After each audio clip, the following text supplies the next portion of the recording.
Masih bersama kami pemirsa di Indonesia Business Forum. Tadi sudah sempat disampaikan oleh BI bahwa ini dirasa berat kalau membahas mengenai literasi dan juga inklusi keuangan syariah.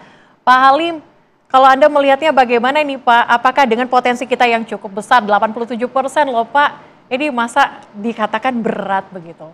Gimana Pak menurut Anda? Ya memang betul, ini kan memang sudah menjadi tantangan kita sejak lama. Bagaimana meningkatkan pemahaman dan pengetahuan masyarakat tentang ekonomi syariah. Dan saya kira baik OJK, BI maupun para pelaku ekonomi syariah sudah melaksanakannya. Namun kita masih melihat ada permasalahan-permasalahan yang terkait dengan bagaimana mengajak masyarakat itu untuk menggunakan, ini ya inklusi tadi. Kalau kita ngomong literasi itu lebih ke arah pemahaman dan pengetahuan. Tapi untuk menjadikan orang itu menggunakan, membuat dia menjadi inklusif di dalam ekonomi syariah, ternyata beda lagi strateginya barangkali ya. Ada beberapa penelitian yang menyatakan bahwa minat seseorang itu terhadap ekonomi syariah khususnya, ada dua faktor yang sangat selalu positif hubungannya, yaitu tingkat edukasinya dan tingkat religiusitasnya. Ini yang agak menarik. Jadi di daerah-daerah yang paling katakanlah cukup religius gitu, seperti Jawa Timur, itu tinggi kalau dilihat nanti data-data dari OJK. Tetapi tetap saja inklusivitasnya tidak tinggi juga. Jadi ini memang ada permasalahan. Pertama mungkin strategi edukasi dan promosinya belum efektif. Kedua, mungkin juga ada masalah kultural, bawaan dari dulu, orang di daerah-daerah tertentu mungkin agak tidak terlalu suka menggunakan bank. Nah ini yang kita perlu cari sebabnya. Mengapa kok tingkat edukasinya mungkin ya rata-rata lah ya, karena kita rata-rata penduduk kita kan SMA ke bawah sangat dominan. Namun itu membuat mungkin waktu melakukan edukasi dan promosi terhadap konsep-konsep syariah ini dipandang mungkin agak rumit seperti tadi disampaikan oleh Pak Imam. Jadi ini perlu juga adanya suatu penyederhanaan. Bagaimana memacu orang memahami dengan mudah dan kemudian diberikan berbagai produk-produk yang barangkali memang sesuai dengan keinginan mereka.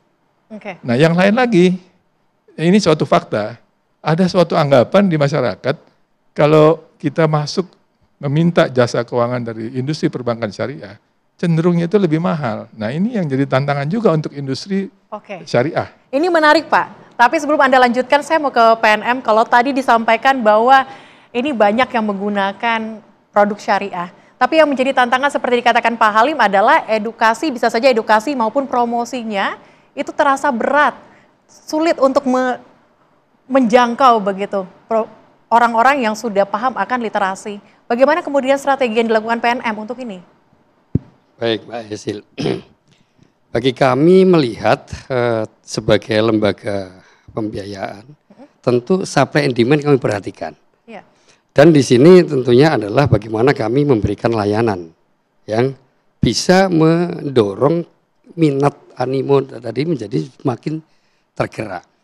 Kami melihat bahwa layanan syariah itu sebetulnya kan sifatnya kan inklusif ya, tidak eksklusif gitu. Sehingga tentu hal ini akan sangat terbuka ketertarikan di luar masyarakat yang mohon maaf barangkali yang non-muslim pun juga bisa melihat adanya satu nilai-nilai yang lebih dengan layanan syariah kami. Karena PNM, kami mempunyai produk khususnya di Mekar Syariah, ini tidak hanya sekedar memberikan dorongan bantuan dari sisi material dalam finansial, tetapi kami mempunyai satu komitmen memberikan modal utama itu dalam 3 hal.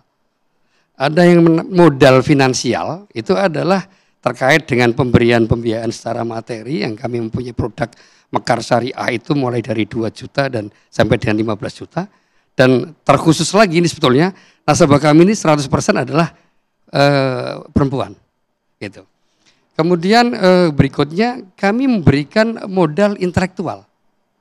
Di mana kami ingin mulai dari bagaimana menyiapkan mental sebagai seorang pelaku usaha, mulai dari yang basic. tentu niat-niat yang selalu kami tanamkan itu adalah bagaimana nasabah kami ini mempunyai nilai kejujuran, kedisiplinan, kemudian tentunya juga kerja keras untuk bisa memulai usaha. Karena kami segmen kami adalah segmen yang sangat grassroots dari segmen ultramikro. Kemudian dari sisi pemberian modal intelektual ini, kami memberikan pembekalan pelatihan baik itu soft skill maupun juga hard skillnya. Gitu. Hard skill contoh yang paling sederhana adalah bagaimana memberikan edukasi pencatatan sederhana atas usahanya. Kemudian pemasaran ya, ini sesuatu hal yang tentunya sangat penting. Selama ini di situasi saat ini banyak menggunakan fasilitas sosmed misalnya. Edukasi yang kami berikan yang paling mendasar adalah bagaimana nasabah ini melakukan pengambilan foto produknya yang akan diupload di sosmed. Ini sangat krusial ini. Oke, baik gitu. Pak. Kemudian satu lagi Mbak, adalah modal sosial. Modal sosial. Karena kami ini memberikan layanan dalam bentuk group lending sehingga berkelompok. Mereka ada jadwal pertemuan setiap minggu sehingga kami katakan istilah kami adalah pertemuan kelompok mingguan. Disitulah ada kita coba dorong adanya saling kerjasama, saling support, saling sharing. Bahkan di situ juga tidak menutup kemungkinan adanya jejaring-jejaring baru. Baik dari sisi mungkin bahan baku, mungkin dari pemasaran, bahkan ada juga yang berkoloni mempunyai usaha bersama. Ini luar biasa di situ. Oke, berarti ada prinsip-prinsip kekeluargaan begitu ya Pak Praset ya. Tapi kalau dari OJK melihatnya bagaimana kalau tadi selain dari edukasi dan juga promosinya yang mungkin ini menjadi kendala, biaya ini juga menjadi kendala Bu, seperti yang dikatakan Pak Halim tadi. Tanggapan Anda? Saya melihat ada beberapa hal lagi ya yang kita lihat dan kita cermati. Ini mungkin salah satu yang menyebabkan inklusi keuangan syariah itu belum tinggi ya. Karena kebetulan karena tugas kami melakukan ya bertemu dengan masyarakat dari mulai Sabang sampai Merauke, dari ujung utara sampai dengan ke selatan.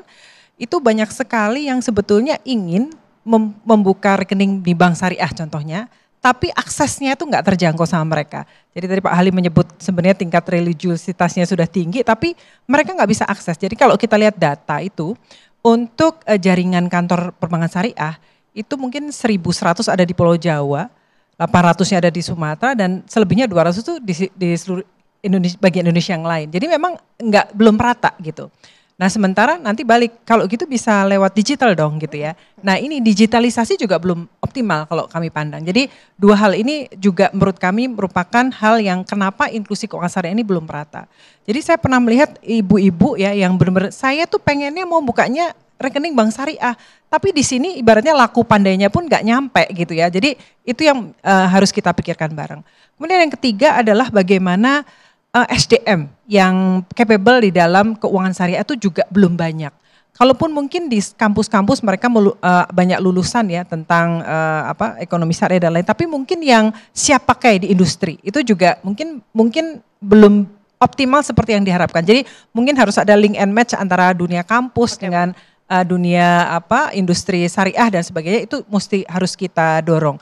Kemudian diferensiasi produk, tadi Pak Halim mengatakan selain mungkin dipersepsikan mahal, juga sebenarnya mereka persepsi masyarakat produknya sebenarnya sama ya dari yang konvensional, cuman mungkin dengan istilah-istilah yang sedikit berbeda. Jadi ayo, saya juga selalu mengajak pelaku usaha ekonomi syariah ya, keuangan syariah, ayo ciptakan produk-produk yang sesuai dengan kebutuhan masyarakat, benar-benar produk syariah seperti itu. Jadi 4 hal itu Mbak menurut kami yang 4 hal yang paling penting untuk didorong begitu ya. Tapi yang menjadi pertanyaan kita juga bagaimana kemudian produk yang dipersiapkan untuk menginovasikan atau mendorong literasi dan juga inklusi. Tapi kita jawab nanti Pak, dijawab nanti usai jeda berikut, tetaplah bersama kami pemirsa.